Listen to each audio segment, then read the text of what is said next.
So this is the new Control Pro from PAC. It's our new steering wheel control interface. In addition to analog that the RC already does, this one does CAN bus, LAN bus, LIN bus, Class 2, IE bus, serial data, and the analog. So in addition to all the data protocols added, we've given you multiple analog inputs too. This way you don't have to tie a bunch of resistors together and hook them all to one wire. So in addition to the hardware upgrades, the biggest thing would be the programming options. And there's 4 ways of programming. So I'll start out with app mode. And with app mode we can use a tablet, we can use a phone, we can use a PC, it can be Apple, it can be Android, whatever you like. So fresh out of the box, the interface comes set for app mode with all the dip switches down. So since we're using a tablet, we're going to take the supplied adapter that comes with every CB5, hook it into the interface, go ahead and connect our tablet. It gives you audible confirmation that the tablet's been connected. So this vehicle we're in is a 2005 Ford Expedition. So we'll go ahead and look our vehicle up here.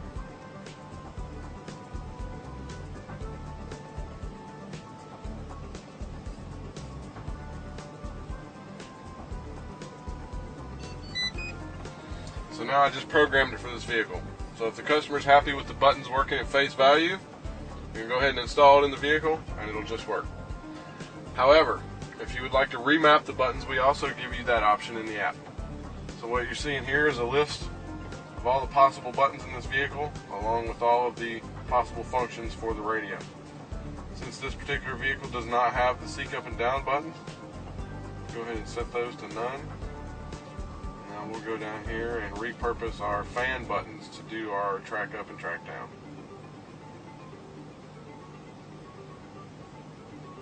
You can also set 2 functions to every button, so short press, long press functionality. So now that I have the buttons remapped, I can go ahead and send it to the interface. So now we just programmed it for this vehicle along with the custom mapping. If you do a lot of the same vehicle, you can save the file here for later use. So that way if you do a lot of fleet work or dealer work and you do say 10 of the same vehicle, you can go ahead and make a configuration for 1, save it, and then the next 9 you'll just load that configuration right in there. We also give you the installation instructions right here in the app. Give you a detailed pinout wire for wire where they connect to. So as you can see here, the black wire on the module goes to connector 1, pin 6, which is the black and green wire. Down here we give you your connector pictures and reference numbers. And just like the current SWI site, we have any applicable notes connecting it to the radio, loop instructions, etc. So that is the programming via app mode. Next we're going to do programming in configuration mode. So let's say you don't have a cable to connect it to your smart device, or you forgot it or lost it or what have you, but you still need to program it. We can now go ahead and look up the same vehicle in the app.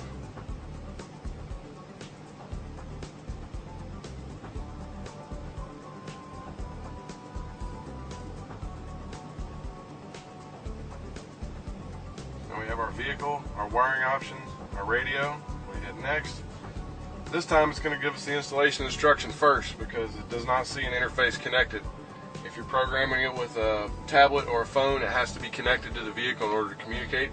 So we give you the installation instructions first, that way you can go ahead and install it. We'll go ahead and hit next. It says you're not connected, would you like to proceed? Yes. So now it's telling us to set the dip switches as shown. So you can see here it shows you your vehicle dip switches and your radio dip switches. So we'll go ahead and take our interface, set it to the proper configuration.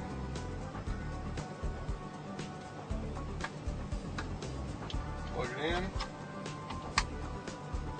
and now it just works. So the buttons are now working at face value.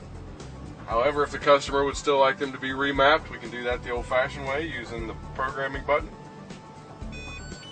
Now this time we get confirmation beeps of when we've entered programming and when each button is being pressed on the steering wheel. This method will still allow us to do short press, long press, so 2 functions on 1 button.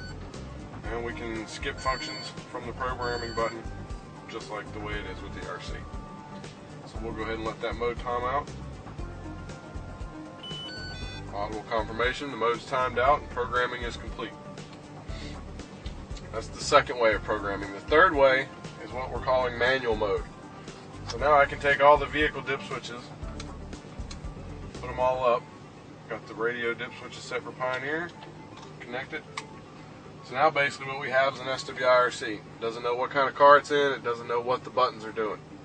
So now we can program it using two different ways. The first one, again, is the old-fashioned way with the programming button. So we'll push the button. We're in programming mode. And now we can push the button on the steering wheel and hold it until a beep is heard. With the RC, you have to press and hold it for 5 seconds to make sure the ADC value is learned, but now we're giving you audible confirmation of when that happens. You can also do short press, long press in this mode as well, so 2 functions, 1 button, and just like before, we can skip the functions with the button there. Go ahead and wait 7 seconds, let that time out, and now we're done programming and it's ready to use. The second method of programming in manual mode would be using the app.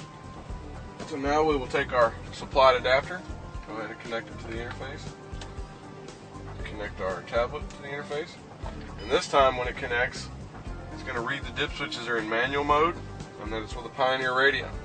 So now here we have a list of our available commands for Pioneer. Now we can start the programming directly from the app. As you can see, as I move through the buttons, it highlights them, shows you where you're at. If I skip one, it'll gray it out. And again, here you can do the short press, long press functionality, so 2 functions on 1 button. Unlike the RC, which has the 7-second time limit, when you're using the app to do manual programming, there is no time limit.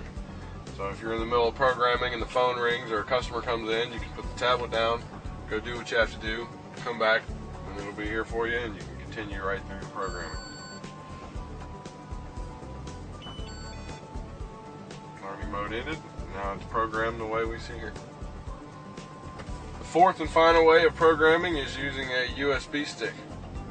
So the configuration file that we saved earlier can be loaded on here, or firmware updates as well. We're going to do a configuration file. So again, we're going to use the supplied adapter. I have the config file on the thumb drive. Go ahead and plug it in.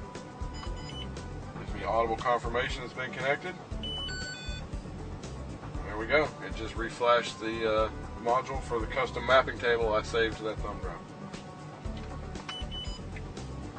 In addition to all of the programming options, there's a few more things we've added into the app. You can also update the firmware, so I can click on the firmware tab, check for update. It tells me my firmware is up to date. If it would have been out of date, it would have downloaded the new file and updated it for me. You can also have a link directly to tech support in the app. If you want to call tech support, live support, start a call and we can dial them up right there from the app. Or if you don't want to call in or sit on hold or you got other things to do, you can hit submit ticket. And now it asks you for all your information. You fill all that out and send it, and it also sends an event log from the module. When tech support receives this, it automatically puts you in queue, and when they call you back, they know everything that's going on and you can get right to the point. And that's it. That's the new Control Pro from PAC.